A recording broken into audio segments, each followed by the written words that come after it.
नाग पंचमी की पावन कथा बहुत समय पहले की बात है। एक सुंदर और पवित्र नगर में एक धर्मात्मा ब्राह्मण अपने परिवार के साथ रहता था।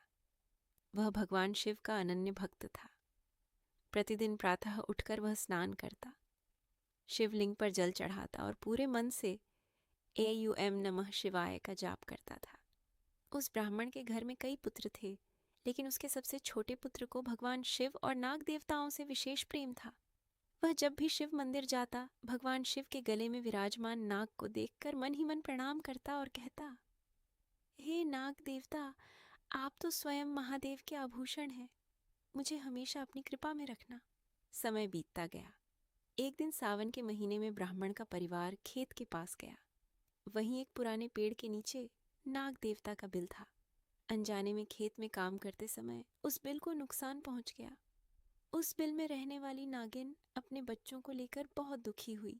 उसे लगा कि मनुष्यों ने जानबूझकर उसके परिवार को कष्ट पहुंचाया है।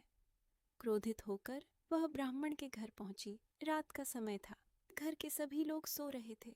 नागिन ने देखा कि घर के एक कोने में भगवान शिव की पूजा की तैयारी रखी हुई है और पास ही शिवलिंग पर चढ़ाने के लिए जल रखा है। नागिन का क्रोध कुछ शांत हुआ। उसी समय ब्राह्मण का छोटा पुत्र जाग गया। उसने नागिन को देखा तो डरने के बजाय हाथ जोड़कर बोला, माता, यदि हमसे कोई भूल हुई है तो हमें क्षमा कर दीजिए। हम भगवान शिव के भक्त हैं और आपको भी महादेव का प्रिय मानते हैं। बालक की बात सुनकर नागिन का हृदय पिघल गया।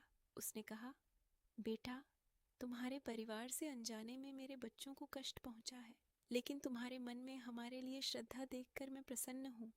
बालक ने हाथ जोड़कर कहा, माता, मैं वचन देता हूँ कि आज के बाद हमारे परिवार की ओर से नाग देवताओं का कभी अपमान नहीं होगा। नागिन ने उसे आशीर्वाद दिया और वहां से चली गई। अगले दिन ब्राह्मण ने सारी बात सुनी। उसने भगवान शिव के सामने दीपक जलाया और नाग देवता से क्षमा मांगी। उसी दिन से उसने संकल्प लिया कि सावन में आने वाली नाग पंचमी के दिन नाग देवता की श्रद्धा पूर्वक पूजा करेगा। कहा जाता है कि जब भगवान शिव को इस घटना का पता चला तो वे अपने भक्त से प्रसन्न हुए। भगवान शिव ने कहा, जो मनुष्य नाग देवताओं में मेरा स्वरूप देखकर उनका सम्मान करेगा, जीवों के प्रति दया रखेगा और श्रद्धा से मेरी पूजा करेगा, उस पर मेरी कृपा बनी रहेगी।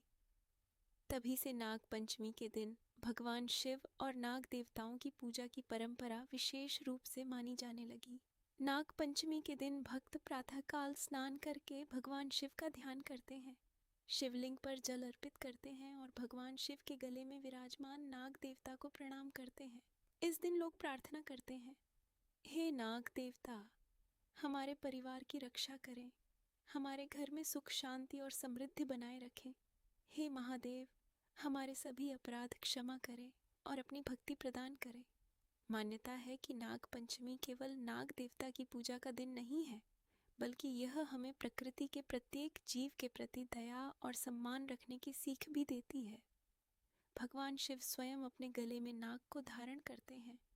इसका संदेश है कि जिसे संसार भय का प्रतीक समझता है, महादेव उसे भी अपने पास स्थान देते हैं। इसलिए नाग पंचमी के दिन किसी भी जीव को कष्ट न पहुंचाने और सभी प्राणियों के प्रति करुणा रखने का संकल्प लेना चाहिए। जो भक्त सच्चे मन से भगवान शिव का स्मरण करता है, AUM नमः शिवाय, और नाग देवता को प्रणाम करता है, उसके जीवन में भगवान शिव की कृपा बनी रहे, ऐसी भक्तों की श्रद्धा है। अंत में सभी भक्त हाथ जोड़कर बोले, नाग देवता महाराज की जय, भगवान भोलेनाथ की जय, माता पार्वती की जय, हर हर महादेव, AUM नमः शिवाय।